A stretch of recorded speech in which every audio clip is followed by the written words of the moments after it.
Welcome back to Risky Business, a show about making better decisions. I'm Maria Konnikova. And I'm Nate Silver.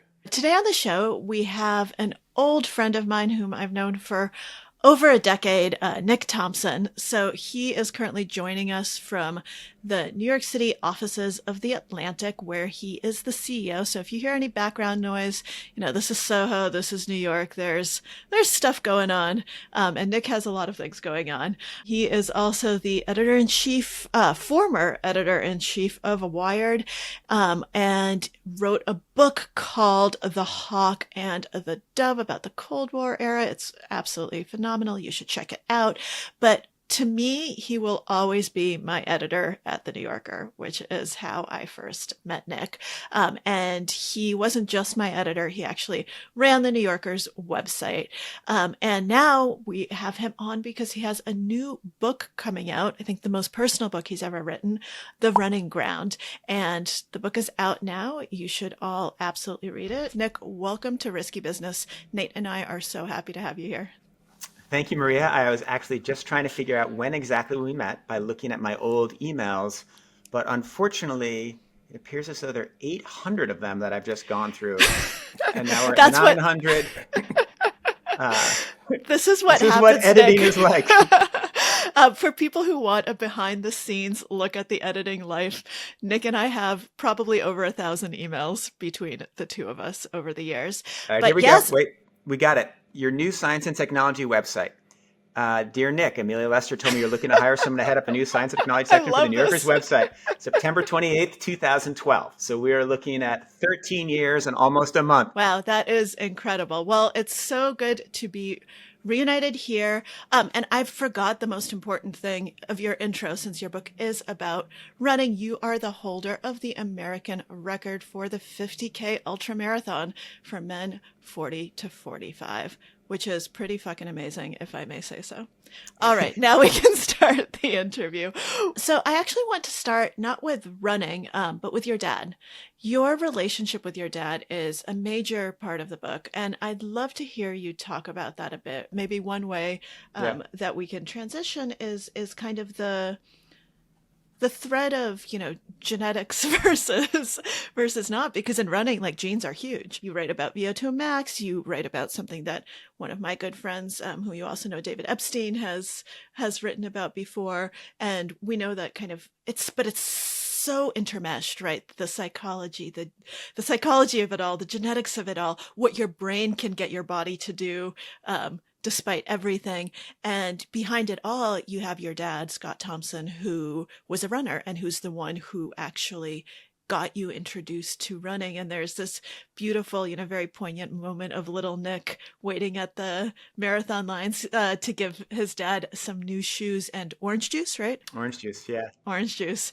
Orange juice is kind of on the way out, but it was super hot for marathoners in 1982. All right, so beat juice today, right? Yeah. According to during a race, but the electrolyte drinks, yeah. So yeah, I don't run, so this is all new to me. But this is the other kind of thread of your book, and I'd love to hear you kind of talk about that intersection and that overlap and your dad. Yeah, so my dad's an amazing guy, and part of the motivation for the book was thinking through his effect on me, thinking through his effect on running, thinking about the way running helped us communicate, and then his life story, which is interesting. All right, so my dad grows up in Oklahoma. He's got kind of a complicated family, doesn't want to be there, partly because of his overbearing Golden Gloves boxing champion father. My dad busts out, finds the school called Andover, applies, gets a scholarship, rides horseback, delivering newspaper, and pays for it, right? Great American That's story. crazy, by the way. It's pretty cool, right? Goes to Andover. He's like, the kid doesn't fit in. He's got all the wrong clothes, whatever, makes it work. Goes to Stanford on a scholarship, crushes it, meets John F. Kennedy, says this kid's going to be president, goes off, gets a Rhodes Scholarship, goes to Oxford, befriends all the important people in England, and comes back, marries my mother, who comes from a prominent political family. Guy's on fire, right? He's making plan to run for the Senate. He's just crushing it. And then starts to go wrong. Maybe he's not quite as good as everybody thinks. Maybe he's drinking too much alcohol. And then he's grappling with this secret that he's realized he's gay, right? And he is sort of knew he was gay when he was young, but he was closeted. This is 1970s America. It's a pretty hard time to come out, or 1960s America. And so in 1982, when I'm 7 years old, he's like made the realization to himself that he's gay. He leaves, he moves to Washington, and he's like, now he's trying to like make up for lost time, right? And so he's in these endless relationships, increasingly inappropriate. He's diagnosed as being HIV positive. This is during the plague. Turns out it's a false diagnosis. And he has this like very intense trajectory that, you know, in some ways, there are parts that are totally admirable. It's possible, depending on how you count, that he is the first openly gay presidential appointee in American history. When he works in the United States Information Agency, since shuttered by Doge. You know, he's a very rare gay Republican in the Reagan administration. You know, he is like he like plays a kind of important role in the like late 80s, early 90s. Like, you know, people should come out so that everybody knows that gay people are everywhere. But then he's like dating kind of like late teenage guys he's maybe met on the internet or maybe paid for in DuPont Circle, and he's like dating like hundreds of people a year, and he's like bringing the like wrong people to like parties, meet influential people, and then he moves to Asia, maybe for academic research and maybe not. And by the end of his life, he's running like a pseudo brothel in Bali. He's bankrupt. He's a tax fugitive, and it's just chaos, right? So that's my dad. You know, and then like when you meet me, you're like, what does your dad do? You don't really expect that to be the answer. I used to like to catch people off guard, like, what do your parents do? And I was like, oh, my mom's an art historian at Babson, and my dad runs a brothel in Bali. And they're like, what? And he creates endless chaos in my life and my sister's lives. But he and I have this like wonderful, loving relationship the whole time through. And like, you know, he taught me to run. I watch him run this marathon. He like cheers me on as I become a good runner. We run together when we're together. And so running is like part of the spine of our relationship, you know, up until the end.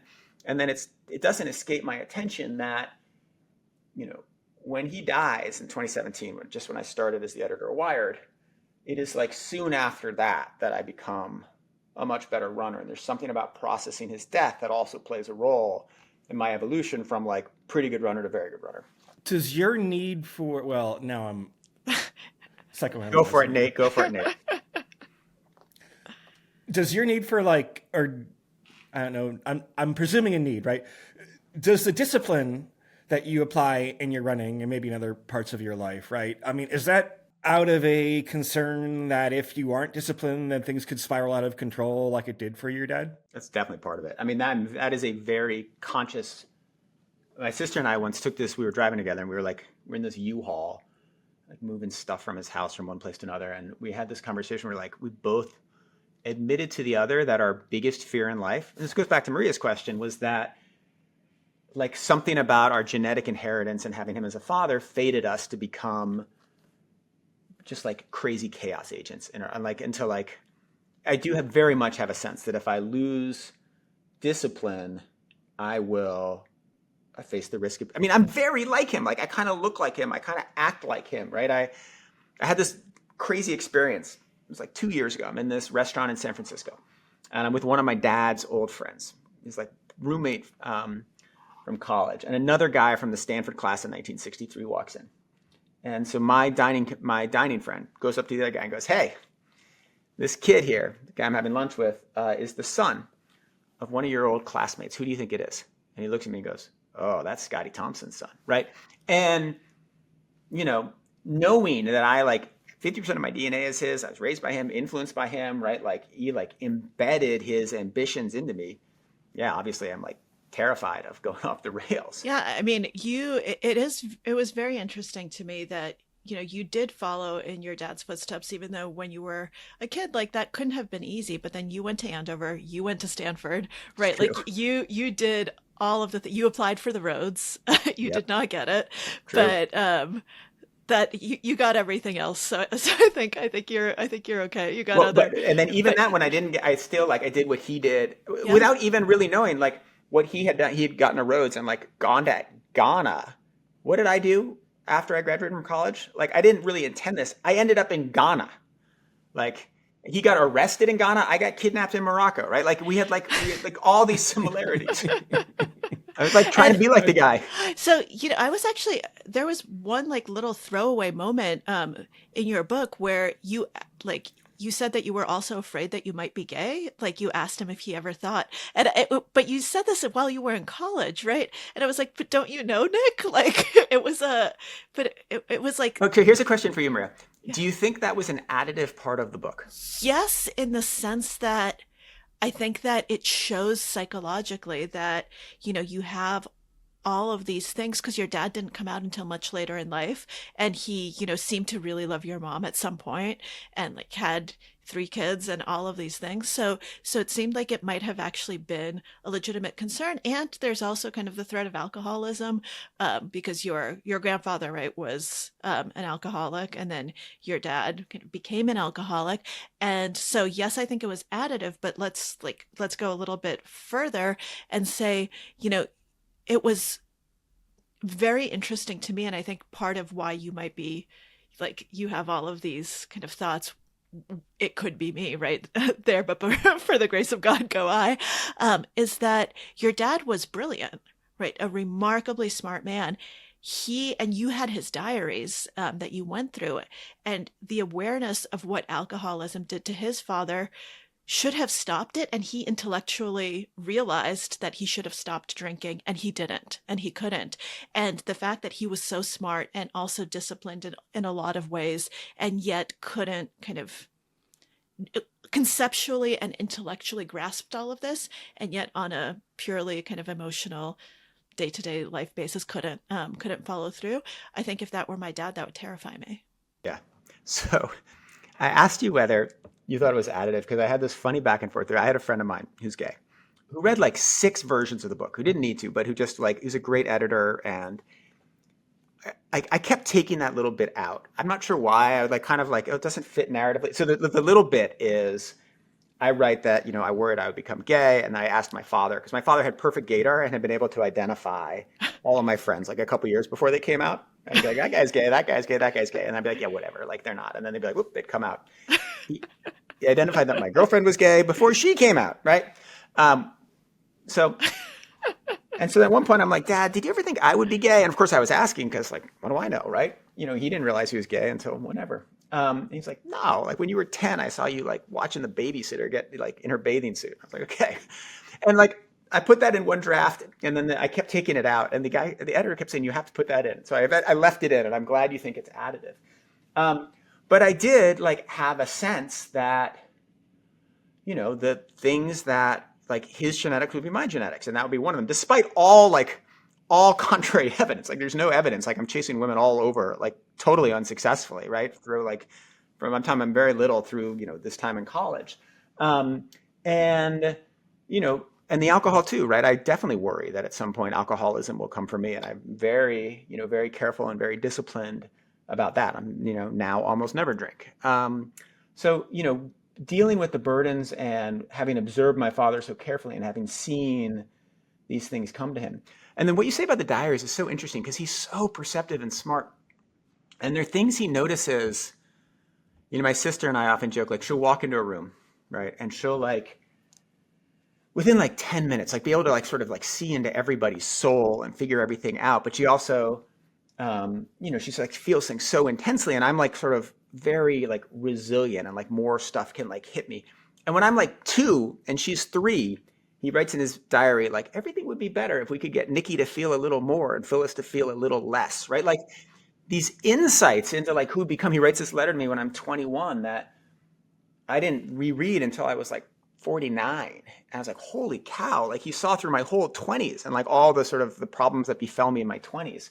The guy was utterly brilliant. And I like wish I had as much of that as he had. And then I want the alcoholism and the tax evasion, whatever genes those were, to not ever hit me.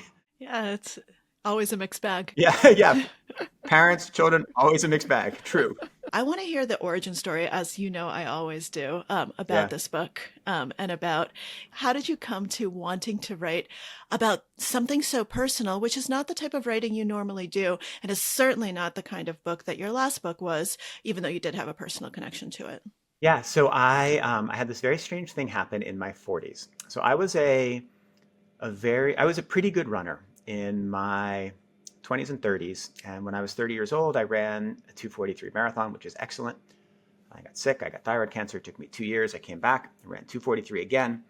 And then for the next 12 or 13 years, I ran almost exactly the same time. I would run fall marathon. I'd run 243, which is a very good time. It puts you like, in the local elite.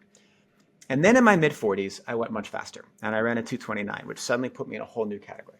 And so what was interesting is I was going through this thought process of how did I get so much faster at a time where you're supposed to get slower?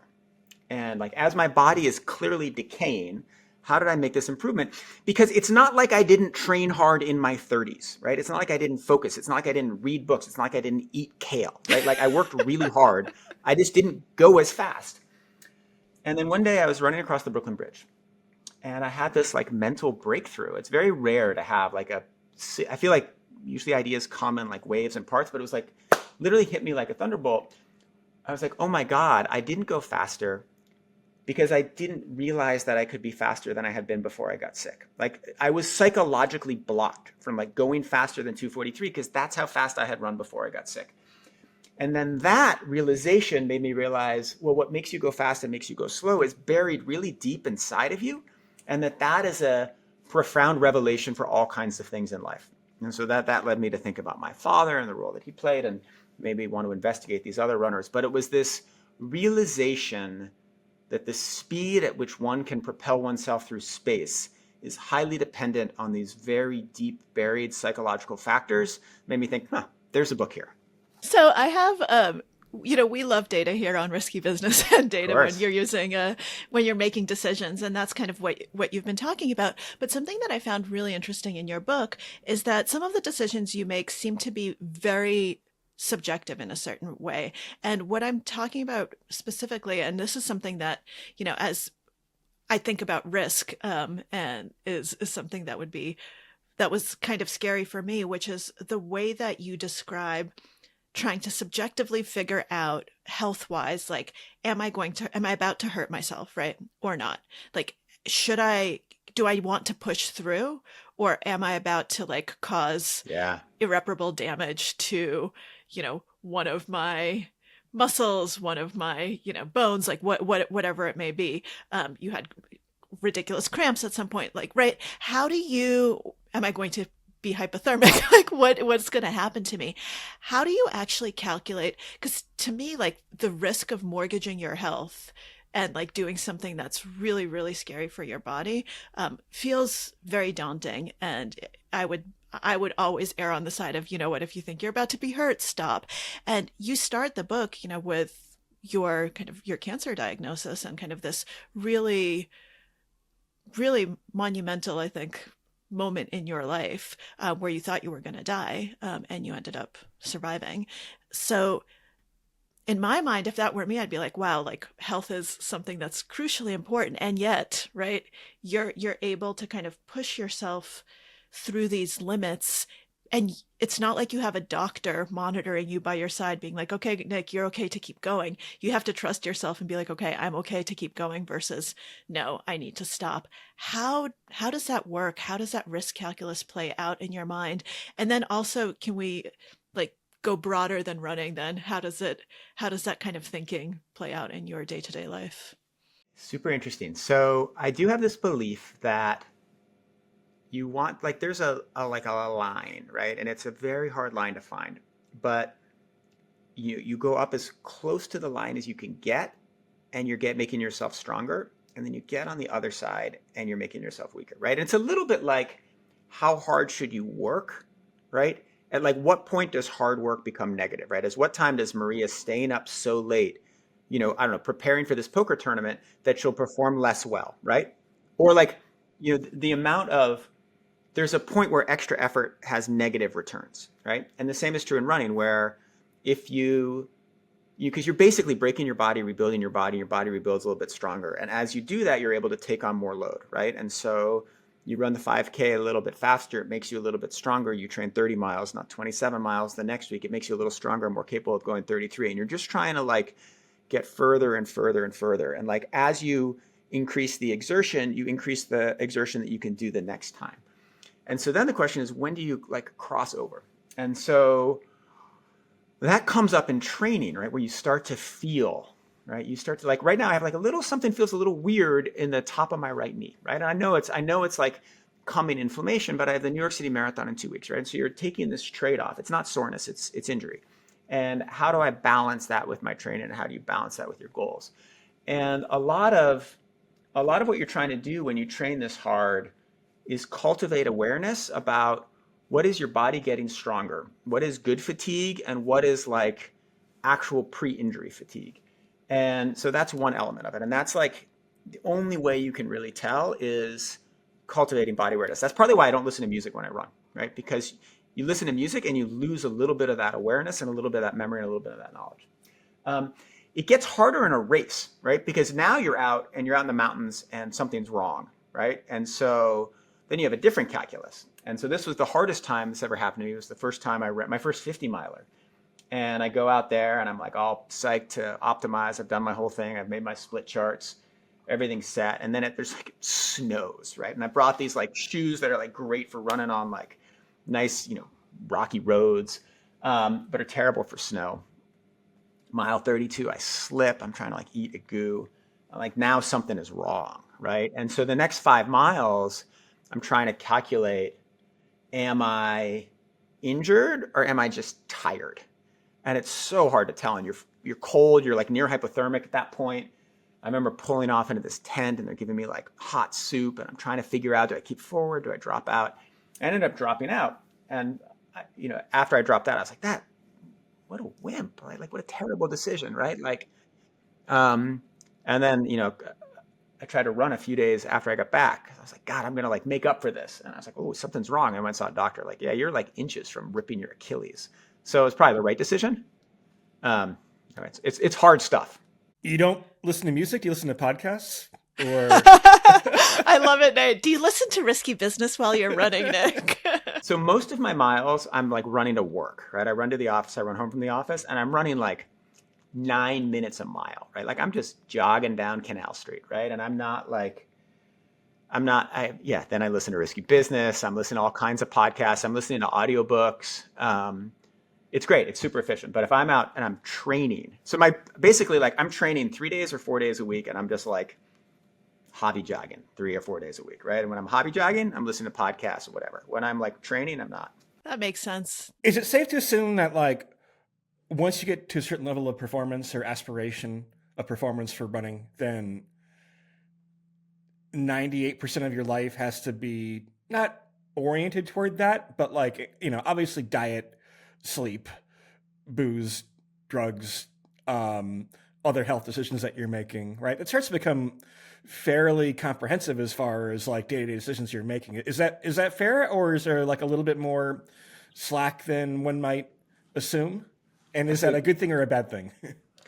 I think to really, really reach your utter potential, yes. But I've never done that. I'm training for the New York Marathon. It's the age group world championships, right? Like I really want to do well. I just like went to Arizona to go run in the Grand Canyon, which is stupid if you're training for a marathon in 3 weeks. And then immediately flew to Italy to go like moderate an event because that's cool too, right? And like you would never do that if you were like really optimizing. So I optimize a lot, right? But not 99%. So this is actually a really interesting point in your book. So there are 2 coaches that kind of you write about. I mean, you write about more coaches, but so you went to Stanford to run originally. I mean, obviously for academics, but also it was a kind of legendary running team that you were a part of, and that didn't go quite according to plan. But then you ended up, and you can tell the story. That's why I'm not fully telling it right now. And then you ended up doing this project for Nike, where you got hooked up with a coach who changed your life and changed your running trajectory. And they both saw you very differently and had a very different approach to how running should be optimized for you personally. And I think that's something that we don't talk about enough when we talk about decision making, right? That there's no one size fits all, and that a lot of times you do have to look at the individual variables, the individual, to make the best decision possible. It's not like a universal best decision, right? It's how do you train this person? So I'd love for you to talk about this contrast. Yeah, that's a great insight. So I go to Stanford and I run this guy, Vin Lanana, who's like the most successful, best coach in American track history, or like in the conversation. And I'm not the best recruit. I'm, 10th recruit, and I'm like, I never even raced for the team, and I'm off the team by the beginning of my sophomore year. And I interviewed him as part of the research for this book. And one of the things he said to me was like, yeah, I needed kids who were utterly devoted and like who weren't concerned about academic excellence and like really just wanted to be runners. And I like when I was talking, I was like, okay, yeah. And I didn't want that, right? Like I liked running, I liked being good, but it was never the most important thing in my life, even then. I loved all these other things. And so I couldn't have succeeded. Like in order for him to, maybe I have the innate talent to be a much better runner. And if anybody in the world could have found it, it might have been Vin Lanana. The guy's a genius. But I realized talking to him, like I never could have committed enough for him to commit to me to find that talent. So then when I'm in my 40s, I get coached by this guy, Steve Finley, who interestingly had like studied under Lanana. And, Finley like looks at my old logs and like talks to me and realizes that I could be doing much more and training much harder. And like there are ways to unlock, much more speed. But he also realizes that like I don't care about it that much. Like I love being fast. I care about it a ton. I wrote a whole book about it, right? I clearly care a lot about running, but I care about my job much more. I care about my kids much more. And so he made me a schedule. Like, these other coaches are like, well, Nick should also do all this like core exercise and like really needs to like, work on his shoulder mobility. And Steve was like, no, he doesn't. Right. And, he'd make this schedule and it would be like Tuesdays, or I guess Mondays, Wednesdays, Fridays, Sundays would be like run option, right? Do whatever the hell you want. Right. He would make workouts that were like optimized for when I travel. Like I wouldn't have to find a track. Like he basically set it up to be like, what is the maximum amount that we can get him to improve in the minimum amount of time? Because there's a cap. And if you force Nick to do more, he'll just stop because he cares about this other stuff more. And so that was like, I needed that kind of a coach to bring about that success. And it's a good lesson for coaching anything. Like if you're coaching someone in poker, right? You have to like identify how much time is available, how much mental energy is available, and then structure it for that. With you, if I was like, Maria, like I need you to write 4 stories a week, right? Mm-hmm. And you would have been like, you could have done it, but you also would have been like, no, Nick, like I have these other things I'm doing. I can write 2 stories a week. You have to like figure out how, like if you're a writer-editor relationship is similar to the runner-coach. Yeah. Yeah, writing and running and poker all have these weird parallels, right? Including, I mean, I don't know running as well as the other two, obviously, but they seem to attract a certain type of obsessive. I mean that in a good way, who are walking a tightrope between like achievement and discipline and have a long-term plan. But I don't know, there's something, when I'm writing something, then like, I almost feel like running is like part of that work, right? I need time to physically move and like process thoughts. There are actually a surprising number of writers who are also like George Carl Oates, like very focused runner. When I was at the New Yorker, like obviously Peter Hessler, who wrote for it, ran these fast marathons. So I was like, George Packer ran a 2:46 marathon, right? Ann Goldstein, the head of copy, ran like a 3:10 marathon in the 80s. Like all of these like New Yorker icons had actually at some point been like hardcore runners. So speaking of like that give and take of when does this effort, become counterproductive, how do you think about all of that, and how do you think about that balance? And it also seems like running actually kind of helps you get that balance, which is a funny thing to say given how much of your time you devote to it. Yeah, you get a little bit, like for every hour you put into running, you get like 5 minutes back, right? Because it helps you fall asleep and helps relax your mind. That series, it was a 3-part series, actually was pretty influential because when you edit a story, you read the sources, you go through stuff. I started sleeping more after working with you on that. Oh, Maria. yay. I mean, just some of the marshmallow effect stuff too. Maria can tell us whether the marshmallow study is accurate or not, right? But just like the routine practice of having discipline, right? I mean, it's one of the most basic things that most people are too willing to sacrifice the short term for long term happiness, wellness, and everything else, right? And that can include like the long term patience. Like, every article that I write for my newsletter takes somewhere between 4 hours and like 4 days, right? And like having the patience to say, I'm going to focus on this and not need a quick hit when there's so many impulses like Twitter, for example, and television, and I'm dating myself with television already, right? But like everything else is such instant gratification where this seems like a very different course to choose in life. Totally. And I feel like one of the things I definitely believe is that discipline is cumulative. It's much more the McRaven make your bed. Like you do something disciplined and correct first thing in the morning, that makes it easier to do the next thing disciplined and correct ad nauseum, right? And sometimes you need to let your mind relax and take a break, but like discipline builds discipline. And so I actually think that running hard, makes it easier to focus and do disciplined things through the rest of your day and your life. Can I ask a very basic, I guess, running question, right? Of course, please. How do you pace yourself, right? Because like I will run, 5Ks, not ultra marathons, God forbid, right? And like, I'm not even sure what my goal is necessarily, but it's hard to like avoid going out too fast or too slow. And when you're planning 26.2 miles or it's like 31 miles, right? An ultra marathon. How do you pace yourself and decide like, A, what place do I think I should be running? And B, how's my body like achieve that pace? That's so good. All right. So short answer or long answer, Nate? We have a whole hour. Long answer, Nick.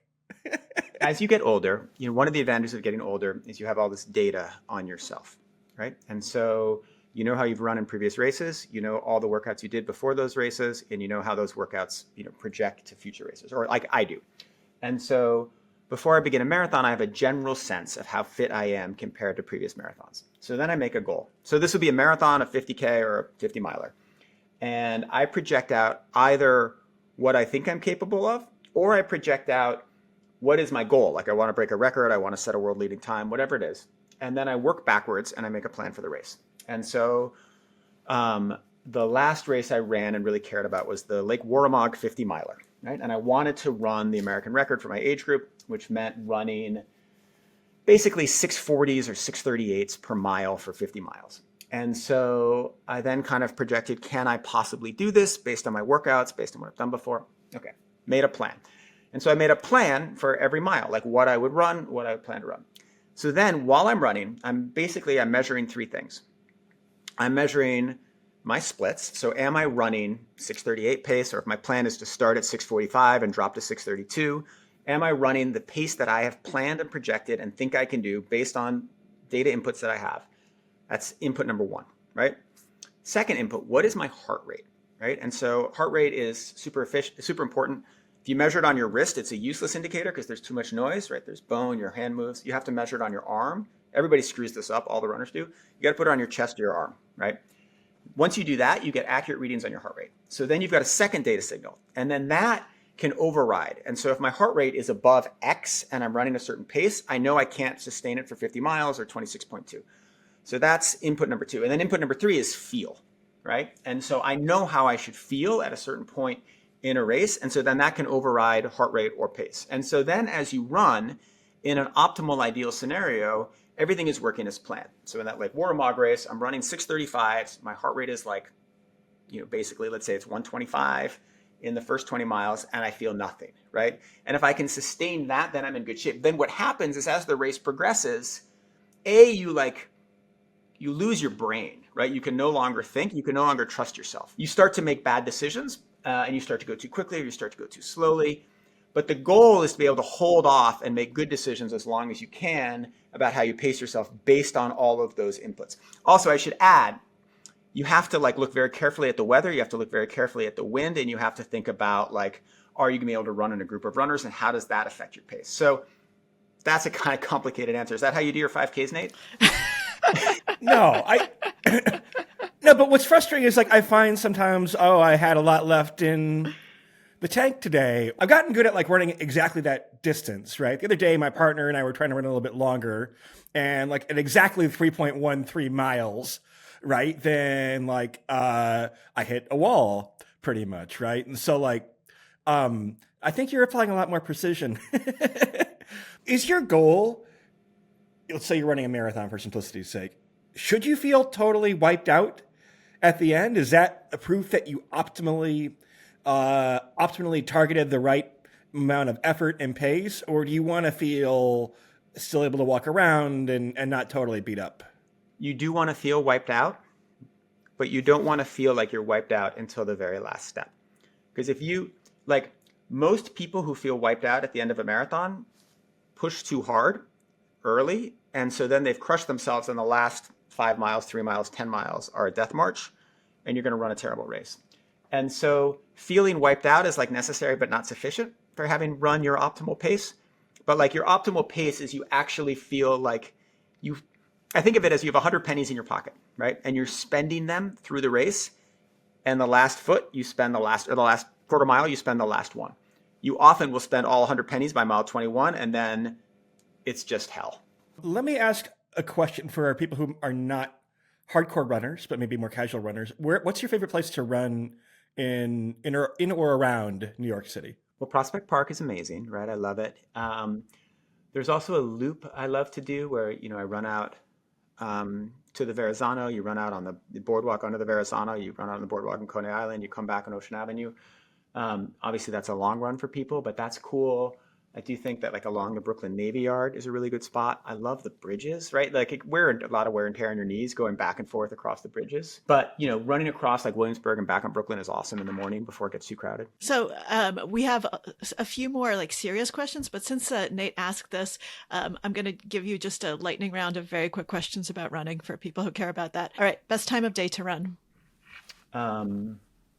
Sunrise. Okay. Ooh, that's beautiful. I sleep through sunrise mostly. Least that always surprised me about you, Maria. Yes, I'm not a morning person at all. Least dependable body part. Digestive system. Huh. Interesting. Because the blood flows away and it gets jostled, so you get a lot of stomach upset, which is kind of surprising in non-runners. Wow, that's very surprising. Pre-run rituals. I like to. I stretch. I have a very legitimate nutrition routine, and then I watch Sammy Wanjuro winning the Chicago Marathon back in 2000. I can't remember what year it was, but there's this incredible recording of Sammy Wanjuro who's since passed away, but he's racing this guy Kebede, and they're just going back and forth and back and forth. It looks like Sammy's just cooked and cooked and cooked, and then he just destroys him. And I'm not sure what Chicago Marathon is, but I just always Google Wanjuro Kebede Chicago Marathon, and I watch it an hour before whenever marathon I'm running, and it's great. I love that. Yeah. Inspiration from other people. I think that's something that we all do in different disciplines. All right. Carb loading. Do you carb load 1 day before a race, 2 days before a race? How do you work that in? I don't really focus carb loading where you carb deplete and then eat lots of carbs. I feel like you hurt your immune system more than it's worth it, even if it does help you store carbs a little bit. I eat sort of high density carbs Thursday. Races on Sunday. I'll start on Thursday. I'll be very focused on Friday, a little bit on Saturday. Okay. Gels or chews? Gels. What brand? If you don't want to say, you don't have to. I think Morton is pretty good at it, but you want to mix them up because you don't want palate fatigue. You want you want to you don't want to get too used to something because then it'll make you sick. And so A, you rotate them, and B, you try to suck them down without tasting them. Fascinating. And this goes to your gut answer as well. Yeah. All right. What's the best race?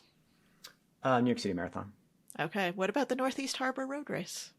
Yeah, it's amazing, but they canceled it. It's so sad. That was it. I love that race so much. But yeah, the New York City Marathon, you can't beat the New York City Marathon. But the Northeast Harbor Road Race is close second. All right, and let's end the lightning round with a very risky business question, and because we talk about being degens all the time and gambling and all of that. What's the most degen-y thing that you've ever done for the sake of running? And with degen as in dgenerative? No. Oh, Nate, we've got a degen newbie. So when you're a degen is someone who takes maybe a little bit too much risk that they shouldn't be taking in the moment, makes a bad decision. Someone for instance, if you're a poker player, but then you decide to use part of your buy-in to play slots, which you should absolutely never do. Your dad might have had some degen leaning. I don't mean to make that anything about his sexuality or anything else, but yeah. I mean, there's definitely a lot of degen in his sexuality. That is true. That's interesting. It's you try so hard, right? Basically like running a mile too hard to stay with a group is a basic degen move that everybody makes. But the most degen thing that I've done in a race or just in training? Either one. I mean, okay, so literally, this is good. Last Saturday, I ran the Grand Canyon, right? And I was running with like two folks who have very intense jobs, the group of people, but like two of them had very intense jobs and also had like to catch flights back to be with their kids, right? And so we had to complete it in a certain amount of time. And we like didn't really pay attention to signs, which meant we added an extra like 1,000 feet of climbing and 5 miles of running. And then B, we like were so focused on getting to the airport that we ran as fast as we could up the canyon. It's like a 27-mile run. And then I was like, guys, you have 5 minutes to shower and pack, right? And they're like, 10 minutes. All right, fine, 10 minutes to shower and pack. And so we packed and showered in 10 minutes after running the Grand Canyon, drove like 90 miles an hour, got to the airport, barely made our flights. And it was not great for the people next to us and everything else, or our suitcases. You know, I am the world record holder for age 40 to 49-year-old men at the Denver airport trying to catch. Are you really? That's awesome. Do people run faster mostly when they're in a race? Yes. And that's a super interesting question of why, right? Like, what is it about the psychology and physiology of being in a race? But it is totally different. And you are able to reach a mental space and extract a percentage of maximum effort that is much higher than at any other point. Yeah, there's a beautiful moment in your book when you talk about this, when you try to run a marathon yourself in Prospect Park, and it's much tougher than when you actually have a marathon that you're running. It's like there's a magic of being out there and having people cheer you on. But of course, it also creates this degen risk where you can like go too fast because you're trying to like appeal to the crowd and then you cook yourself.